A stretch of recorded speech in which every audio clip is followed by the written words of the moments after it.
Salve galera, beleza? Mais uma vez aí na aula de Filosofia e Sociologia. E hoje eu tenho aí como proposta o tema democracia. Afinal de contas, o que é democracia? Quais as implicações que essa tem no nosso meio? E a pergunta mais importante, né? Se de fato no Brasil vive-se uma democracia, né? Vivemos uma democracia no Brasil, né? Então, esse tema, essa temática, ela é importante porque nós estamos vivenciando aí um momento muito forte, muitas discussões nesses últimos meses sobre essa questão democracia, né?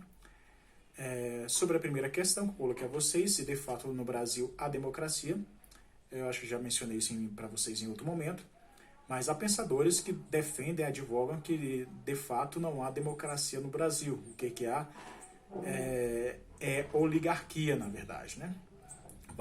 Em todos os estados tem uma família que governa, que manda, né? No estado do Goiás tem uma família que manda, lá em Maranhão tem outra, lá em Alagoas tem outras e assim por diante. Cada local tem uma família que governa e, de fato, podemos questionar se de fato há democracia no seu entendimento geral. Existe também até umas pessoas de notável saber que defende que a democracia se passa pela instituição, né? Então, quando há alguns ataques, pessoas advogam que a democracia está sofrendo porque as instituições estão sendo atacadas. Mas quando você emite uma opinião sobre uma instituição, na verdade, aquela instituição não representa a democracia. Ela é apenas um órgão que faz com que as coisas andem de acordo com o seu gerenciamento. Então, a própria palavra democracia ela é uma palavra que vai apontar, de fato, do que nós estamos falando. A palavra democracia é a palavra grega que significa governo do povo. É o povo regendo ali, organizando a sua vida, a sua comunidade, o seu local, o seu espaço.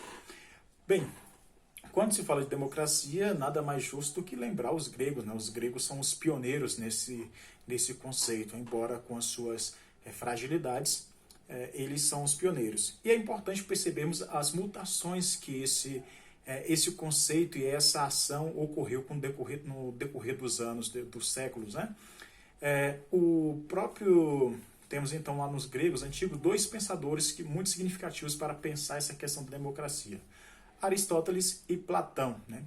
Platão ele vai advogar que quem deve governar a cidade é o filósofo, né? Ele tem esse entendimento porque, segundo ele, o filósofo foi aquele que alcançou a iluminação, alcançou a verdade e pode conduzir, então, todas as pessoas para esse mesmo caminho. Quando se fala de Platão, lembra sempre vocês aí da alegoria da caverna, aquele mito muito extraordinário, que basicamente é a síntese do pensamento de Platão.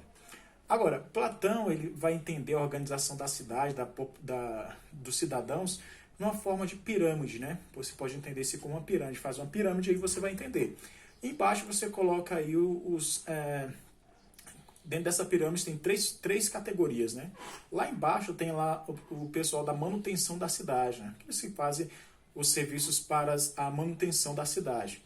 No meio ele coloca os guerreiros, né? Como importante, né? E por fim, lá em cima, no topo, ele vai colocar o filósofo. Né? Então, a manutenção da cidade é feita por esses cidadãos. Se por acaso a cidade for atacada, ele vai colocar então os guerreiros para defender. E quem vai organizar as pessoas, garantindo a boa organização, é o filósofo, segundo o Platão. Pois bem, temos outro grego aí muito forte, que é o Aristóteles. O Aristóteles vai tentar dar outra roupagem, né, para a questão da polis, da cidade. Né? Ele vai tentar tentar colocar todos para participar dessa polis, né, participar da cidade. Agora, todos em Aristóteles, ele para fazer com que as pessoas participem desta cidade, participem da polis, ele vai atribuir um conceito muito importante para a filosofia, e para nossos dias, para a contemporaneidade. A palavra-chave é eudaimonia. Palavra diferente, palavra estranha. Eudaimonia significa felicidade, é o termo utilizado dele para tratar da felicidade. O que o Aristóteles vai fazer para tentar fazer com que as pessoas participem da cidade? Ora, ele vai trabalhar muito com o conceito de finalidade. Tudo tem o seu fim. E ele vai colocar, vai atribuir que quando o indivíduo, quando o cidadão percebe o papel, a função dele na cidade, ele tende a ser feliz, porque ele vai conseguir se realizar plenamente. Ele dá um exemplo.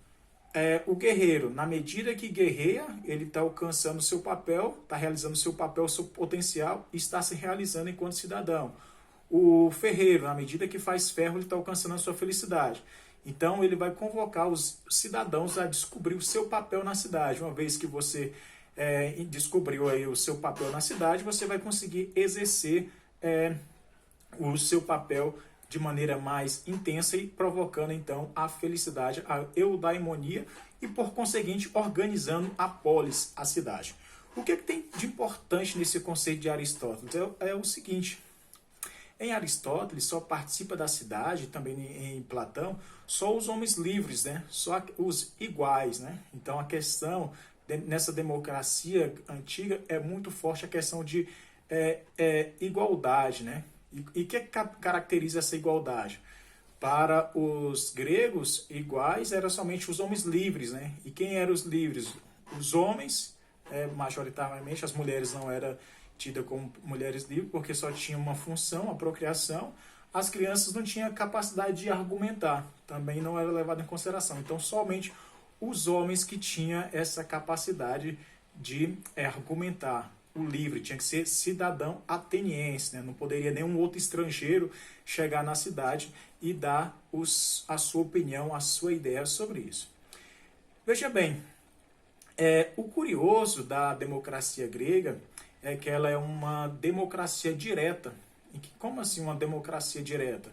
No sentido da participação política, as pessoas iam lá e, de fato, já não tinha essa questão da representatividade. Se eu queria alguma coisa para pensar na cidade, eu poderia ir na praça pública e ali colocar uma ideia, colocar minha opinião. Não tinha a ideia de representante, não tinha a ideia de representatividade na democracia e tampouco na política.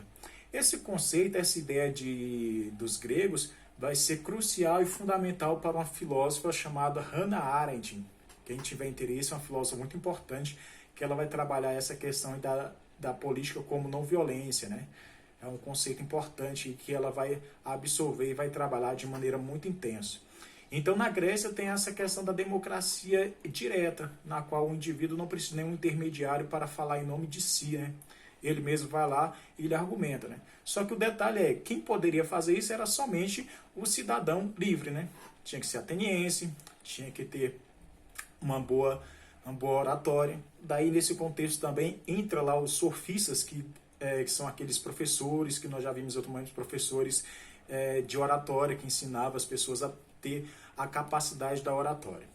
Bem, o que nós podemos verificar, então, aí com a democracia direta? A democracia direta tem os seus pontos e é muito enriquecedor, porque não tem essa questão da representatividade. Um indivíduo vê as suas necessidades, necessidade daquela realidade, ele apresenta lá então uma situação favorável para resolver os seus dilemas.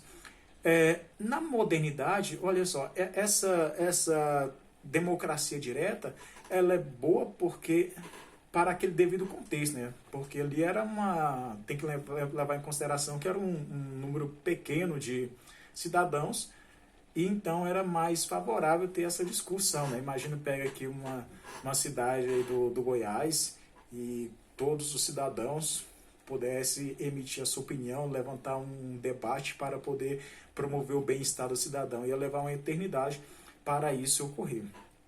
Essa democracia direta, ela não existe na atualidade. Existe uma muito próxima que acontece, que chama semidireta, né? Que acontece, acho que é na Suíça que acontece, e eles acontecem desse tipo, só que lá acontece essa democracia semidireta, eles utilizam muito o mecanismo de plebiscito, consulta popular, referendos, plebiscitos, abaixo-assinados e etc. Então é aquilo que se tem mais próximo. Dentro da modernidade agora, se nós formos pensar democracia nos tempos modernos, nós vamos perceber uma mutação muito grande, né? Sobretudo, o grande responsável por isso, na verdade, são dois, né, que apresentam a história, né? Na verdade, sempre apresenta um, que é o Montesquieu, né? Eu estou colocando mais um a vocês, né, para tornar, portanto, dois, e vocês vão visualizar isso. O filósofo em questão que dá uma conotação um pouco diferente de democracia, a meu ver, é uma leitura particular, é o Maquiavel, Nicolau Maquiavel. Ele vai trazer de alguma maneira, vai dar uma pincelada, vai apontar para essa democracia como representatividade, né? Então vai mudar esse caráter de democracia, né? E o outro pensador que vai modificar isso é o Montesquieu. Montesquieu, que vai fazer a divisão dos três poderes, que é no poder legislativo, executivo e judiciário. Então, a partir daí, se tem uma ideia muito forte, representatividade, na qual o indivíduo não levanta a sua opinião, não coloca os seus pontos, mas delega esta oportunidade para outros, né? E aí causa um desequilíbrio muito significativo.